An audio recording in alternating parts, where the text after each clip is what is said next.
Hello dear students, welcome to online biology CET coaching class for NEET and Karnataka CET examination.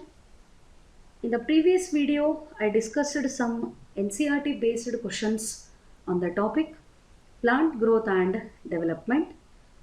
In this video also I am continuing the questions from NCERT syllabus. Apart from that, I am going to discuss some important questions from the same topic appeared in previous competitive exams of Karnataka CET and NEET examination. So let us move to the question. Auxins are mainly produced by lateral meristem, root cambium, apical shoot meristem, phloem in shoot tip.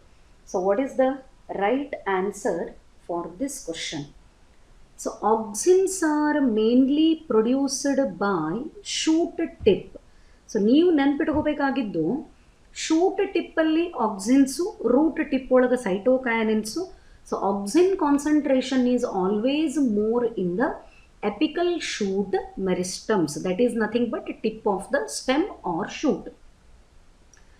The stimulus for geotropism in roots is received by root cap, root tip, quiescent center, none of these.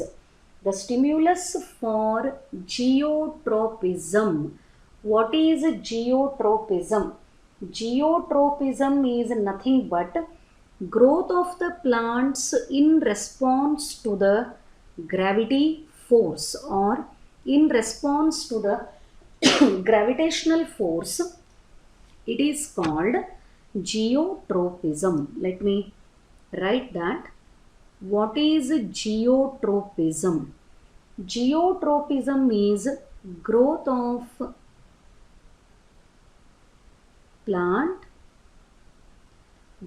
the plants or plant parts, especially the plant parts, in response to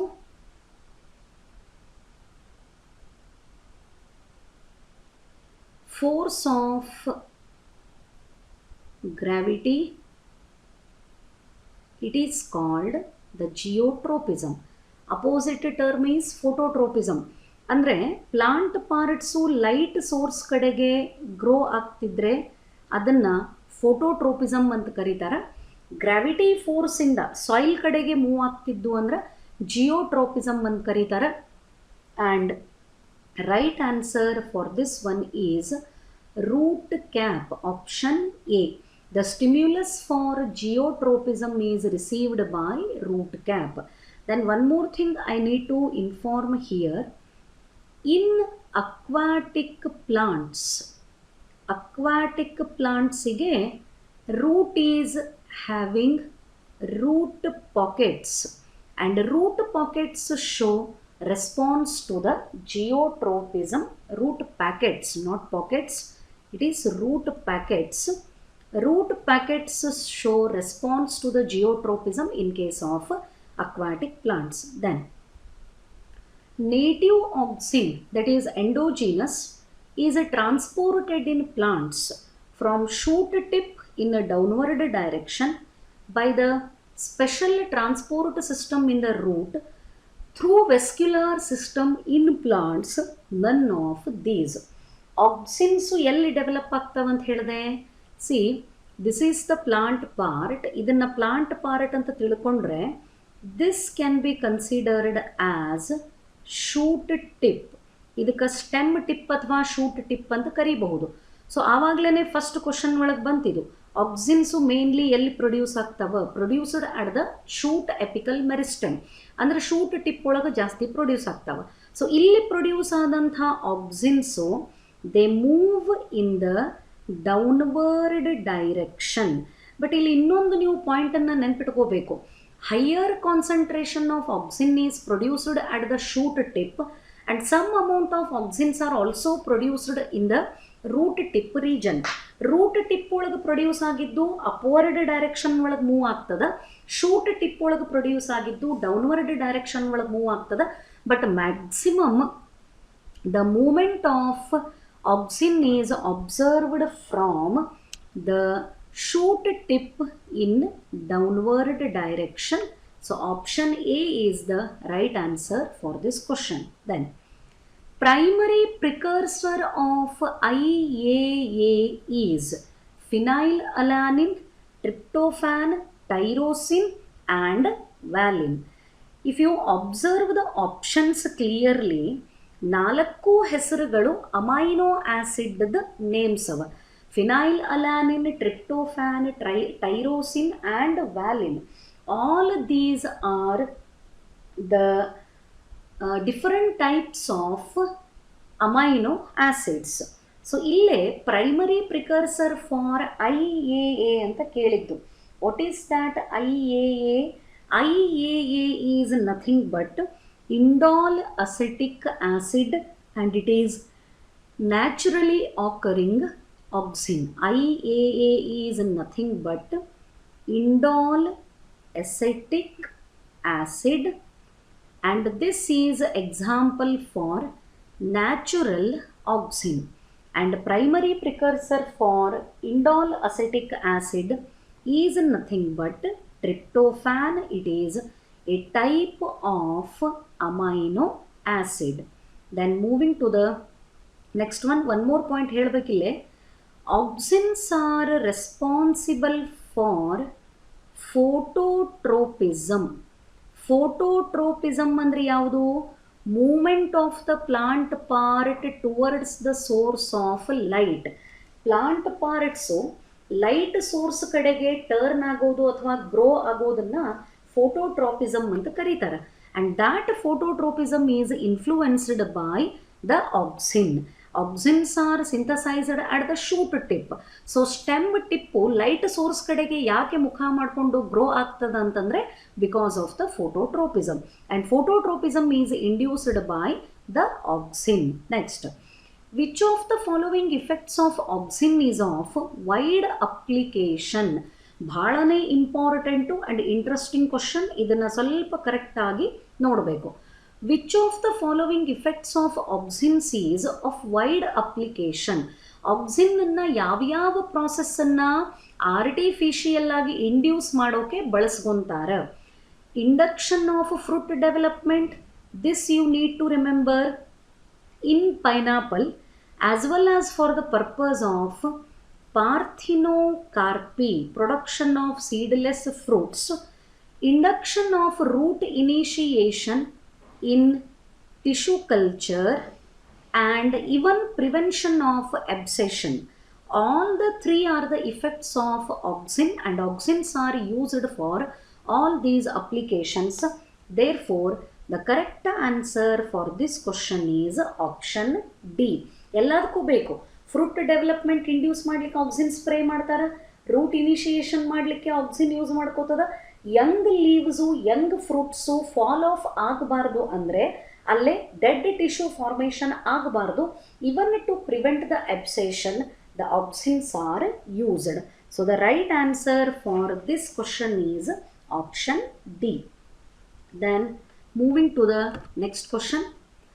Stem elongation is affected by gibberellin and florigen, auxin and gibberellin, florigen and kinetin, kinetin and auxin. So remember, for the stem elongation, the length of the internode must be elongated. So ಸ್ಟೆಮ್ಮದು ಲೆಂತನ್ನು increase ಮಾಡಬೇಕು ಅಂದರೆ combination of the hormones required are auxin and gibberellins. Auxin stem height ತುದಿಗೆ ಇರ್ತಾವೆ, multiply ಆಗಿ divide ಆಗಿ stem height increase ಆಗಲಿಕ್ಕೆ ಬೇಕು. But internode elongation is mainly supported by the hormone called gibberellin.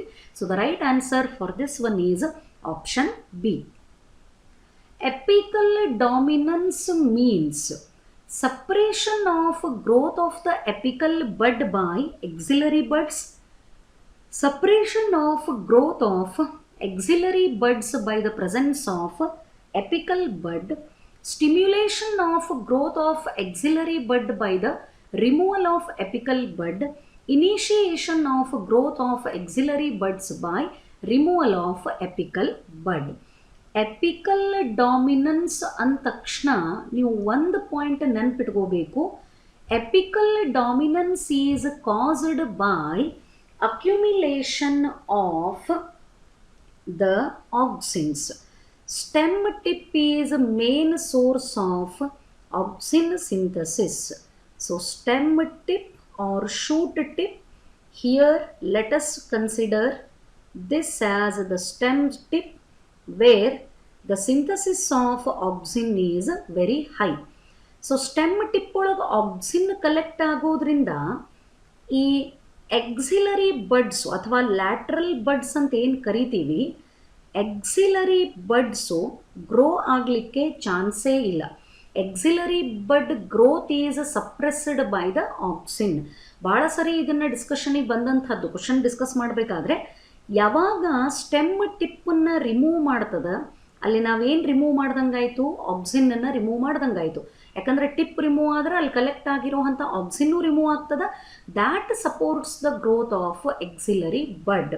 So apical dominance, axillary ಬಡ್ಗಳು ಅವ, but they are not growing due to the presence of the apical bud where the concentration of auxin is high, and this is the right option for the question.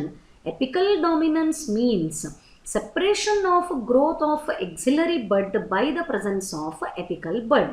Apical bud ಇರೋದ್ರಿಂದ axillary bud grow ಆಗೋದಿಲ್ಲ, ಅಲ್ಲೇ side branches formation ಆಗಂಗಿಲ್ಲ because of the accumulation of the auxin in the apical bud. This is called apical dominance.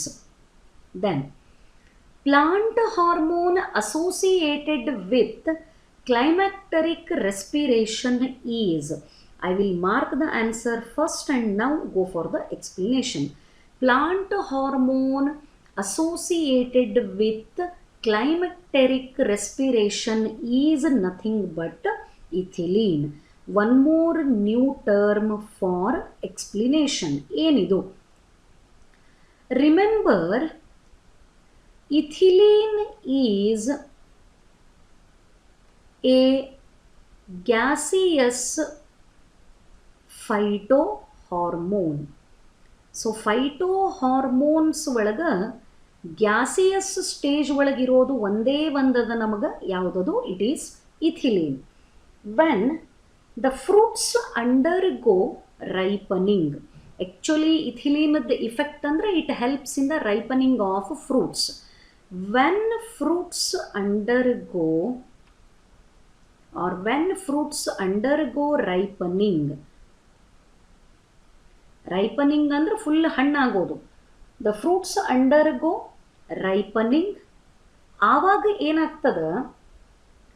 The rate of respiration is increased. The rate of respiration increases due to the influence of the hormone ethylene. ಯಾಕೆ rate of respiration increase ಆಗ್ತದಂದ್ರೆ under the influence of hormone ethylene. ಅದಕ್ಕೆ ಫ್ರೂಟ್ಸನ್ನು ಮಾರ್ಕೆಟಿಂದ ತಂದು ನೀವು plastic cover ಒಳಗೇ ಬಿಟ್ಟರೆ ನೀವು open ಮಾಡಿದಾಗ ಸ್ವಲ್ಪ ವಾಟರಿ ಅನ್ನಿಸ್ತದೆ. ಅದು ಮೇಲೆ ಸ್ವಲ್ಪ ನೀರಿದ್ದಂಗೆ ಪ್ಲಾಸ್ಟಿಕ್ ಕವರಿಗೆ ಅಂಟ್ಕೊಂಡಂಗೆ ಆಗಿರ್ತದೆ. That is because of increase in the rate of respiration. When fruits undergo ripening process, the rate of respiration increases, and this is called climacteric effect, and the hormone responsible for climacteric effect is nothing but it is ethylene.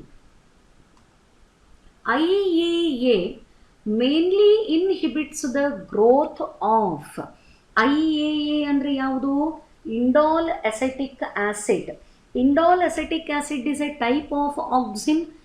Type of auxin irodrinda it mainly inhibits the growth of the axillary buds. Just now explained the indole acetic acid or any type of the auxin.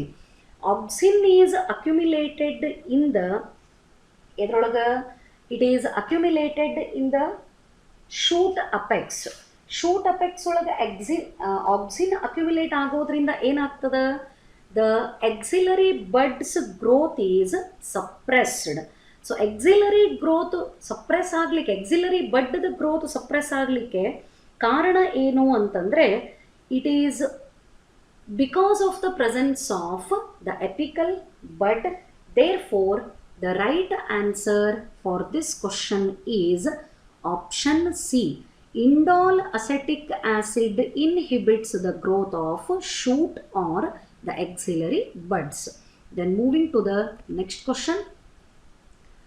Parthenocarpic tomato fruits can be produced by raising the plants from vernalized seeds, treating the plants with phenyl mercuric acetate, removing androecium of flower before pollen grains are released, treating the plants with low concentration of gibberellic acid and auxins. ಬಹಳ simple. Parthenocarpic tomato. What is parthenocarpy? Even in second year also you have studied about this one. Parthenocarpy is nothing but production of fruits without fertilization. Fertilization process irlardene yavaga fruits produce ಆಗ್ತವ, those fruits are called parthenocarpic fruits. What is the importance of parthenocarpic fruits? The parthenocarpic fruits are seedless. ಯಾಕೆ seedless ಇರ್ತಾವು ಅಂತಂದ್ರೆ, they are produced without fertilisation. The parthenocarpic fruits are seedless. Parthenocarpic ಟೊಮ್ಯಾಟೋನ produce ಮಾಡಬೇಕಾದ್ರೆ ಏನು ಮಾಡಬೇಕು? First, second, third are unrelated options.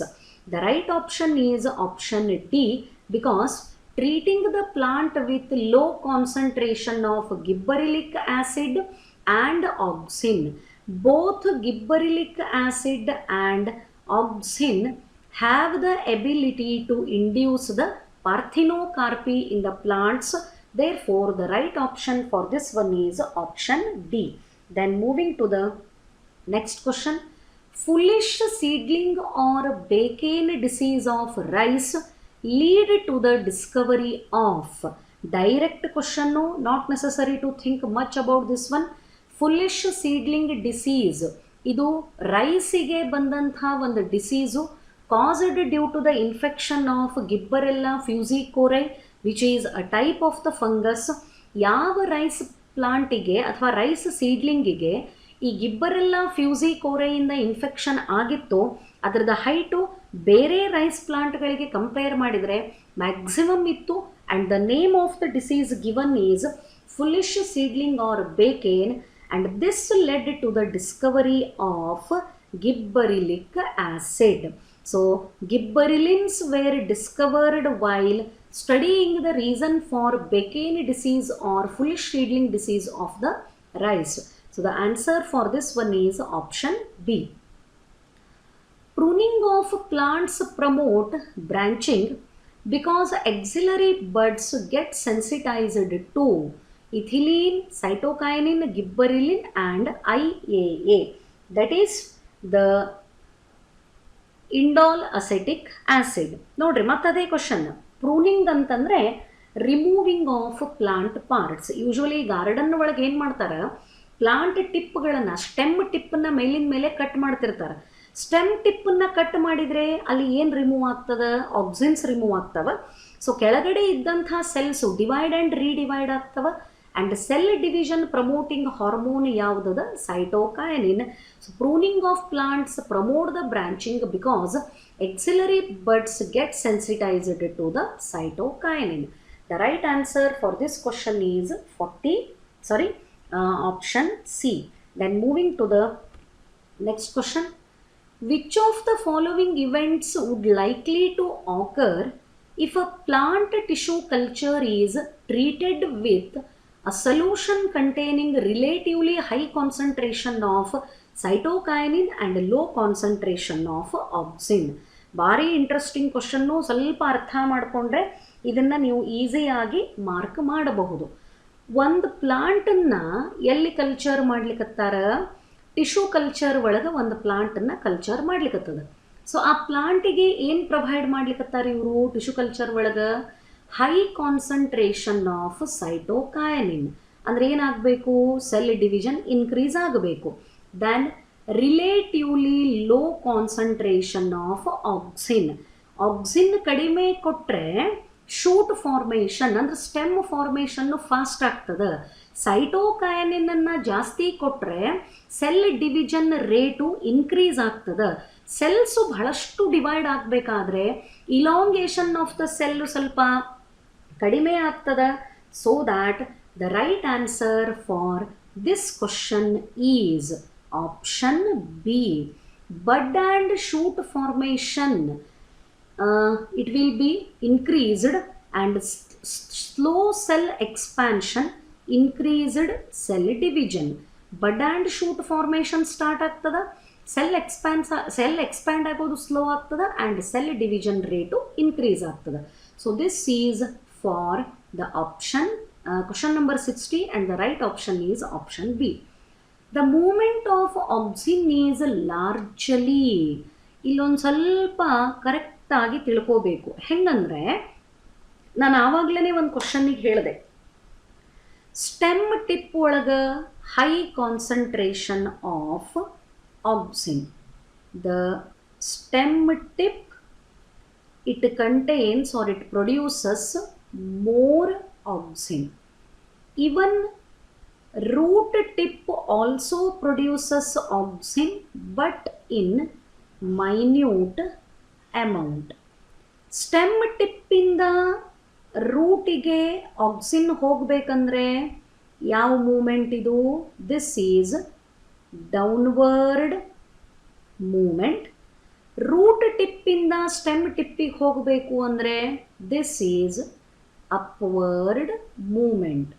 So ಇಲ್ಲೇ the right answer for this question is option A. The movement of auxin is polar. It has got the polarity. It is acropetal as well as basipetal.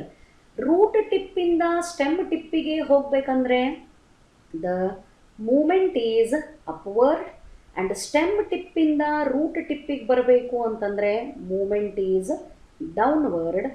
So that the right answer for this question is polar, acropetal and basipetal. So now moving to the very important part of the discussion, the questions from previous competitive exams, both Karnataka CET and NEET examination.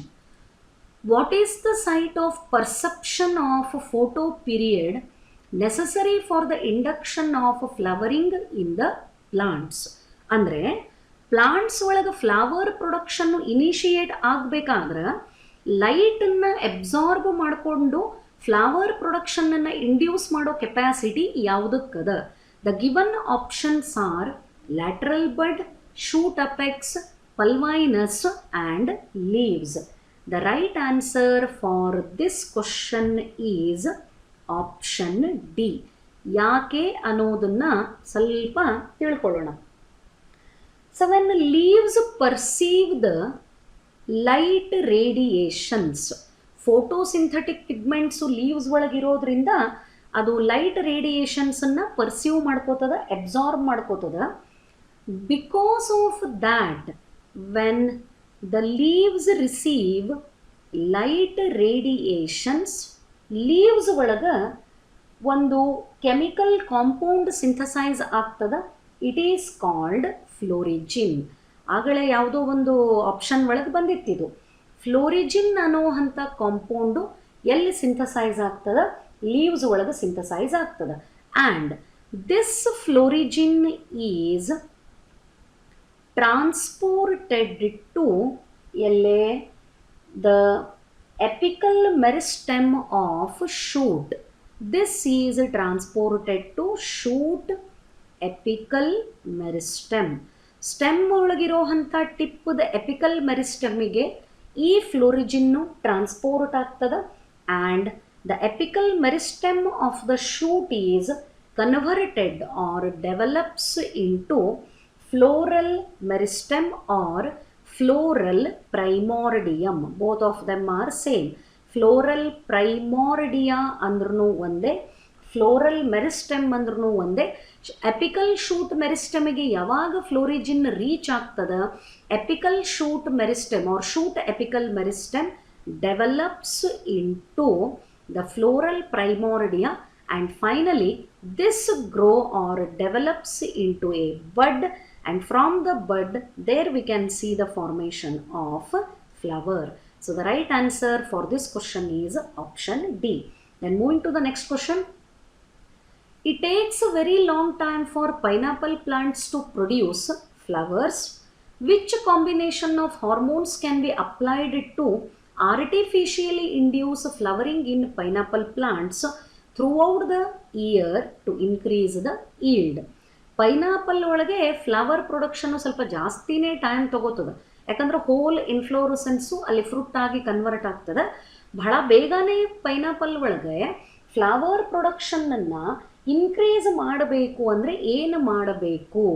What is the right combination of the hormones if it is provided to the pineapple which induces the flowering and ripening of the fruit?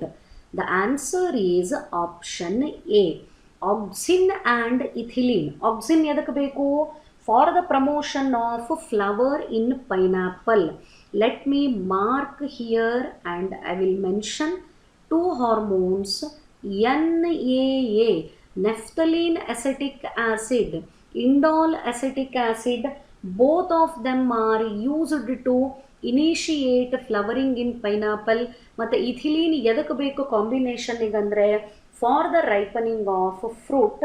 So the right answer for this question is option A, auxin and ethylene. Then moving to the next question. Fruit and leaf drop at early stages can be prevented by the application of.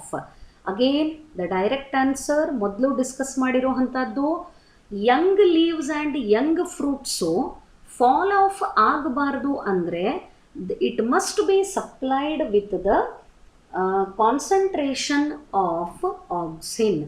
Auxin prevents the falling of young leaves and young fruits. Avena curvature is used for bioassay of avena. Avena coleoptile leaf tip na FW Went ಅವರು study ಮಾಡ್ತಿರ್ಬೇಕಾದ್ರೇ ಆಕ್ಸಿನದ ಬಗ್ಗೆ ಅವರು discover ಮಾಡ್ತಾರೆ, isolate ಮಾಡ್ತಾರೆ. So Avena coleoptile, Avena it is a name of plant. Avena coleoptile ಏನು ಮಾಡ್ಲಿಕ್ಕತ್ತಿತ್ತು?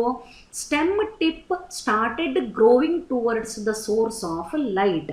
ನಾನು ಆವಾಗಲೇ ಪ್ರೀವಿಯಸ್ ಕ್ವಶನ್ ಒಳಗೆ ಹೇಳಿದೆ, the movement of plant part specially stem towards the source of light is under the influence of auxin, and here the right answer is IAA, indole acetic acid, because auxins olaga indole acetic acid, indole butyric acid, 2,4-D, naphthalene acetic acid, all these are the auxins.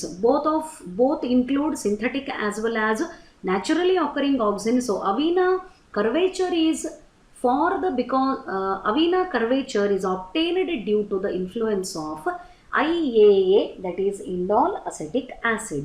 Then moving to the next one, auxin can be bioassayed by matade question hydroponics, promoter, lettuce hypocotyle elongation, avena coleoptile curvature. auxin bioassay correct ಆಗಿ ಅದನ್ನ study ಮಾಡೋಕೆ use ಮಾಡಿಕೊಂಡಂಥದ್ದು ಯಾವುದು ಅಂದರೆ Avena coleoptile curvature. Then what causes a green plant exposed to the light on only one side to bend towards the source of light as it grows? ಒಂದು green ಪ್ಲಾಂಟಿಗೆ ಒಂದೇ ಕಡೆಗೆ ಲೈಟನ್ನು ಕೊಟ್ಟಾಗ ಅದು ಲೈಟ್ ಸೋರ್ಸ್ ಕಡೆಗೆ ಬೆಂಡ್ ಹಾಕೋದು ಹೋಗ್ತದೆ. Light source ಕಡೆಗೆ ಆ ಪ್ಲಾಂಟ್ ಬೆಂಡ್ ಆಗೋದಕ್ಕೆ ಕಾರಣ ಏನು? What is the reason for this one? ಬಹಳ simple. when a plant is growing towards the source of light, ಯಾವ ಹಾರ್ಮೋನದ ಇನ್ಫ್ಲೂಯೆನ್ಸ್ ಇರ್ತದ? Auxin. Then the right answer is auxin accumulates on the shaded side, stimulating greater cell elongation there, so that the plant starts bending towards the source of light. Then moving to the next question.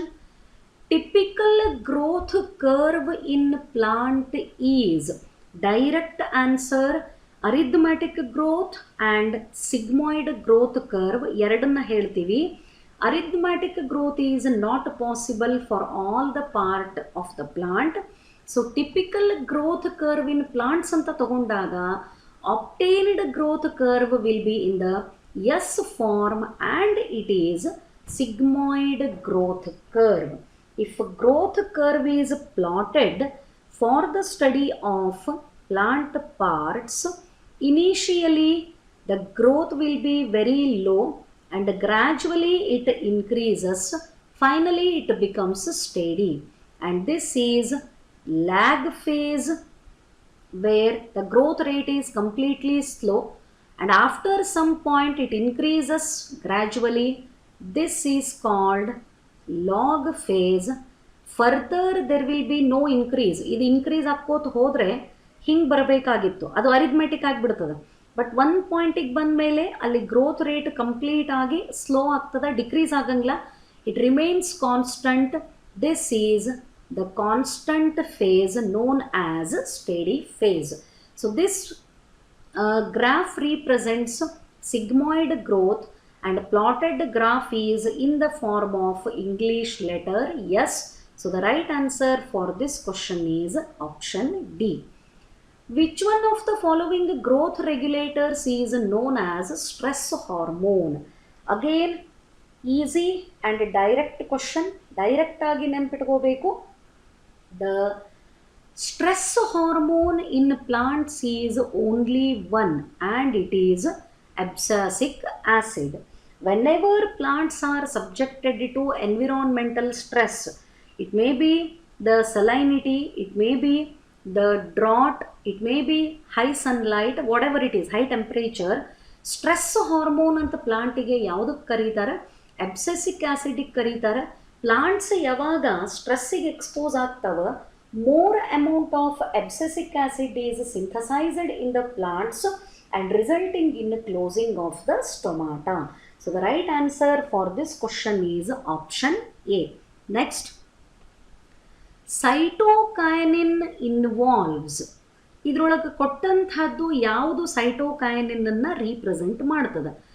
ಒಂದೇ ಆಪ್ಷನ್ನ ನೋಡ್ರಿ, cytokinin ಹೆಸರುಗಳವ ಅಲ್ಲೇ, kinetin, zeatin and BAP. What is that BAP? Benzyl aminopurine. It is the expansion of BAP. So the right answer for this question is option A. Let me write the expansion of BAP. The BAP is nothing but benzyl aminopurine. Expansion of BAP, it is benzyl aminopurine. It is also a type of cytokinin. Auxin was first isolated from human urine, callus, coconut milk, none of these. Callus ಒಳಗಂತೂ ಏನೂ ಇರುವುದಿಲ್ಲ. ಕ್ಯಾಲಸ್ಸಿಗೆ ಹಾರ್ಮೋನ್ಗಳನ್ನು supply ಮಾಡಬೇಕು. Coconut milk contains cytokinin, and the right option for this one is human urine. So human urine ಒಳಗೆ Discover ಮಾಡಿದಂಥ auxin ಯಾವುದು ಅಂತಂದರೆ IAA, indole acetic acid. It is isolated from the human urine by the three biologists Kogel and Hagen and Smith. Kogel, one biologist name, then Hagen, one more person is Smith. So these three biologists have isolated indole acetic acid from the human urine. Which group of hormones is found in natural form? Okay, ಎಲ್ಲ ಮೂರು ಹಾರ್ಮೋನ್ಗಳ ಪೇರನ್ನು ಕೊಟ್ಟಂಥದ್ದು. ಇದರೊಳಗೆ ಯಾವುದು natural phyto ಹಾರ್ಮೋನ್ಗಳನ್ನು include ಮಾಡ್ಕೊಂಡದ, ಅಂದರೆ ಎಲ್ಲ ಮೂರು ಹಾರ್ಮೋನ್ಗಳು ಹೆಂಗಿರಬೇಕು, naturally synthesise ಆಗಬೇಕು, ಅವು ಯಾವವ ಅಂತ ನೋಡೋಣ. So indole acetic acid, indole butyric acid, NAA ಇದು ರಾಂಗ್ ಅದ. NAA is synthetic auxin. Then IAA indole acetic acid, GA3 gibberellic acid, ABA it is abscisic acid. 2,4-D is a synthetic auxin. This one is a synthetic auxin. Kinetin and ABA are naturally occurring. Again GA3, zeatin are naturally occurring. NAA is a synthetic auxin. So the right option for this question is option B. IAA, GA3 and abscisic acid are the natural forms of phytohormones. So last question of today's discussion with reference to the plant growth and development. The match the following. Let me mark them. Auxin. Auxin is phytohormone and it is mainly made up of derivatives of indole compound. For A, the right option is fourth. Nodri ille IAA indole acetic acid, IBA indole butyric acid, NAA naphthalene acetic acid. So indole acetic acid auxins ಒಳಗೆ ಬಹಳ common ಆಗಿ ಇರೋವಂಥದ್ದು. So ಆಕ್ಸಿನ್ಗೆ ಯಾವುದು correct mark ಆಗ್ತದೆ? Indole compound. Gibberellins they are derivatives of terpenes. So for B, the right option is third one. Cytokinin, they are the derivatives of adenine. So for C, this is first one. ABA, abscisic acid, they are carotenoid derivatives. For D, it is second. So where is the option? For A, fourth, ilyoda, but B, second one wrong ada nodri. For B, it is third one, and for C, 1 and D, 2. So the right option for this question is option D. So these are the some questions from previous competitive exams, and for this particular topic, you need to concentrate mainly on the phytohormones. Phytohormone application ಬಹಳ important. ಯಾವುದನ್ನು ಯಾವ physiological ಇಫೆಕ್ಟನ್ನು promote ಮಾಡೋಕ್ಕೆ artificial ಆಗಿ use ಮಾಡ್ತಾರೆ, concentrate on the physiological effects of phytohormone. It will be beneficial for you to get the marks in competitive exams. Hope the discussed part is clear for you. Thank you.